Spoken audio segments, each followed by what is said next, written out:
Good morning, everyone. It is Monday, the 5th of September, 2022, and I am still located at Ottawa, Canada, just on the outskirts. And I was not able to post on YouTube for a couple of weeks because of strikes again. And so if I get another strike now, because of on the third strike, if it's within a 90-day period, they can delete your account, right? And so I have all these videos saved anyway, so I would just go on another account and then just upload them or just go on BitChute. But because again, the objective of these videos isn't to get rich and famous or anything like that, although that would be nice. It is to just to get certain people within within government to have to be forced to listen to all of these things and take notes and possibly brief their chain of command or other people that can just kind of facilitate change or maybe get a second opinion based on the mandates and the therapeutics that we're using and just the whole pandemic response and so many other things, because mainstream media, yet again, they are awful. CTV, CBC, Global, Toronto Star, CNN, even Fox, right? These are not any kind of legacy media. They are scripted media. It's planned months and years in advance, and they also exploit targets of opportunity as well. And so even the event that happened yesterday with the mass stabbings, yes, it happened obviously in Saskatchewan, Canada, but when CBC released the information, again, just looking at the license plate, there was 911 in there, and that's a very significant gematria number.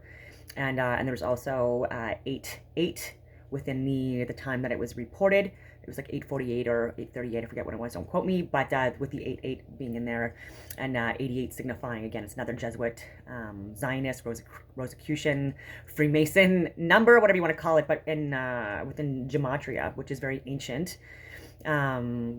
coding that is used that incorporates the alphabet and numbers. And so A, B, C, D would be 1, 2, 3, 4. So even 33 being another number, that's CC. And so even in my license plate, for example, there's 33, and there's a lot of significance to the number 33 in my life and the coding. And so that's very interesting, as well as 7/11 and 9/11 and all that stuff. And that's why I pay more attention to this stuff as well. And then on 7/4, if you're looking at September, sept being the number 7, and then 4, that's also another sacrificial murder number in gematria. And so yeah, I'll just leave it at that. And there was also questions about if the second person, if the photo was the legit photo of the person, and so why would this photo be aired, or a previous one by local RCMP, Royal Canadian Mounted Police, if it was a different person. And so and yeah, it was just these are all things that are still going to be coming out with more details as the days progress. More on the news. Within Canada, there are people that I know that we communicate on Signal and Telegram, which are more secure apps where we can message people. And I'm on groups and channels across Canada and the world. And so people are telling me now that they've been asked to print massive voting ballots, and just in the last week. And so that could possibly be because of the all the leadership races and elections taking on being conducted right now in each individual party. The Conservatives, for example, they're running for the next leader, right? So there's different people right now just vying for that spot. So you've got Scott Aitchison, you got Jean Charest, you've got Pierre Poilievre, you got Leslie Lewis, or Leslie Leslin, I don't know, I think it's Leslie Lewis, and then Pierre Poilievre, and I believe Roman Babar, but don't quote me on that, is on that list as well. And then also in Quebec, there's the Liberals within Quebec and other parties. They're also going through a leadership election. So it could be that, or it could be what I was saying before, that this possibly could be a year that there is a vote of non-confidence, or some kind of an election that takes place where the Liberal Party gets taken over by a Conservative leader. And so we still don't know who that leader will be within the Conservative Party. That would ultimately be the next prime minister if their party won. or became the leaders. But again, it's all very interesting because of what's going on right now with the NDP, which is the new Democratic Party in Canada under Jagmeet Singh.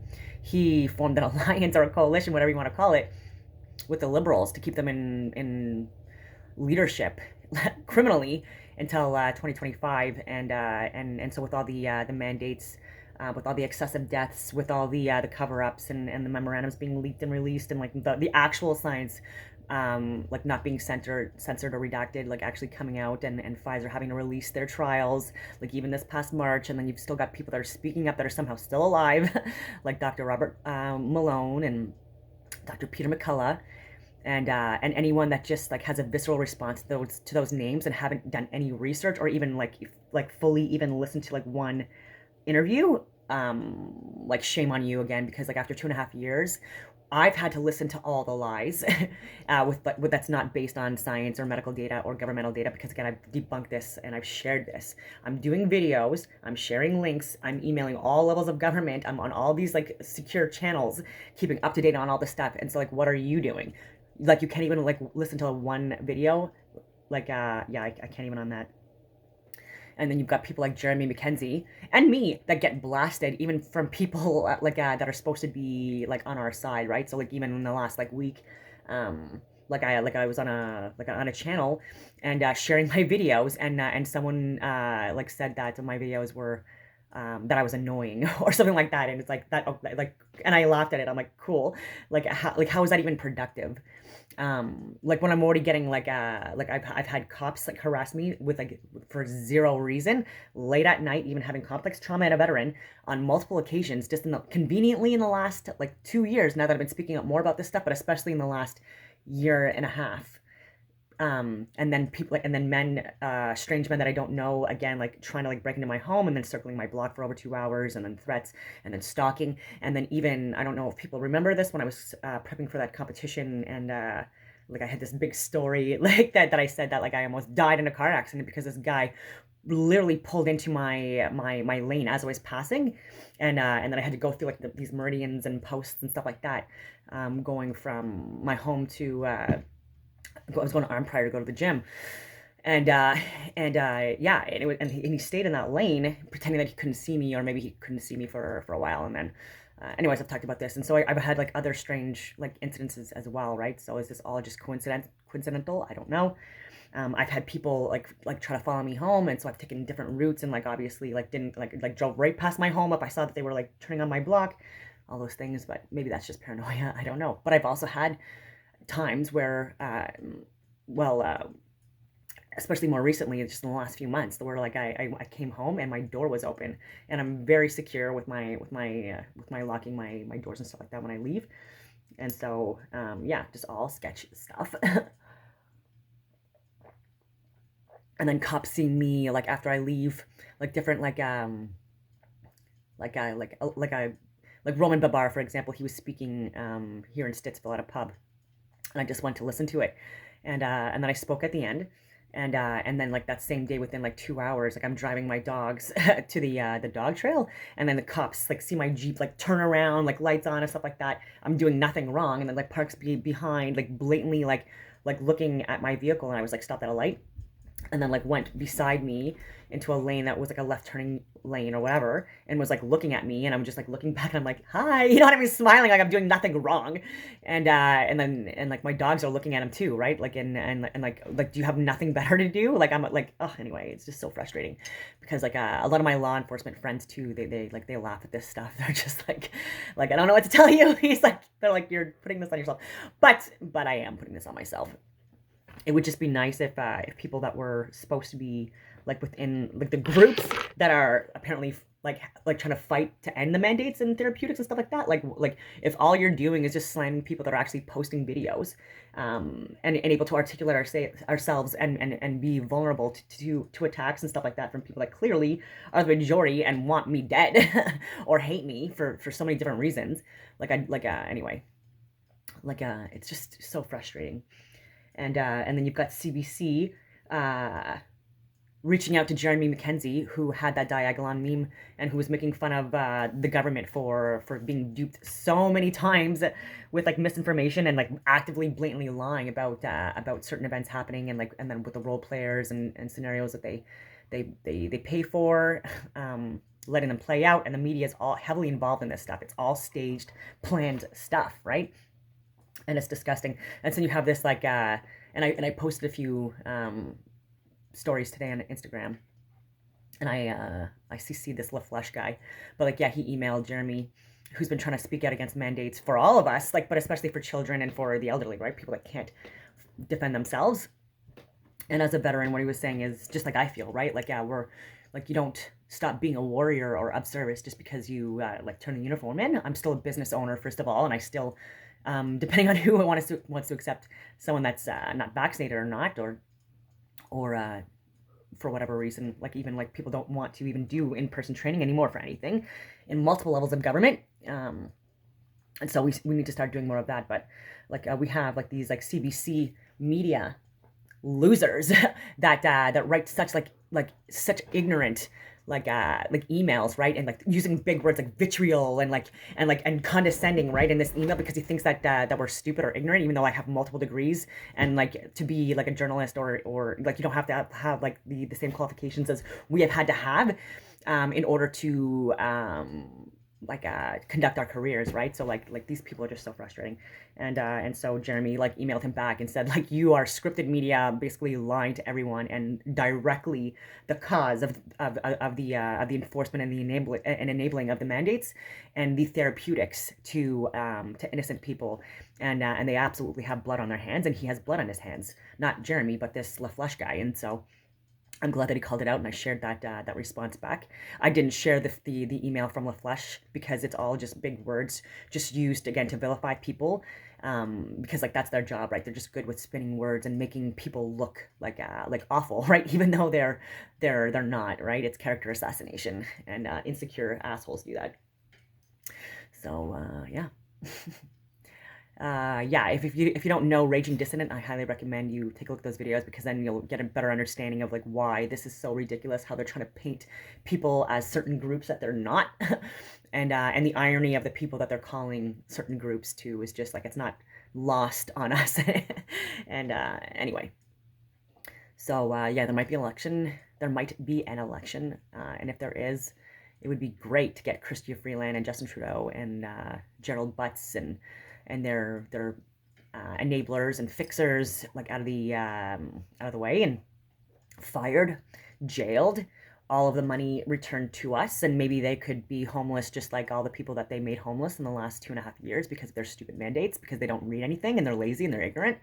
And so maybe if they were in those same positions that they should be in, they would be able to empathize and relate with the people that they keep harming and think are just below them when they're not, right?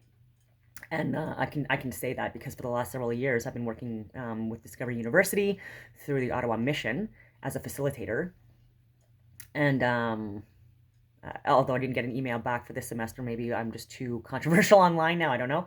But a facilitator, and like to give credits and build resumes for people in the area that are homeless, and we've had like very intellectual conversations that transcend, go beyond even people that I speak to on a regular basis, that are experts or engineers, PhDs, teachers, lawyers, doctors, you name it. Like there are people that are very, very smart, and they just for various different reasons, because of the way things are here, they just became part of this system. And so like even teachers that were in other countries with multiple degrees, and poets and published and so many other good credentials come here, and because they don't speak French, right? They speak English but don't speak French. Even in Ottawa, like they're not able to get jobs in their profession.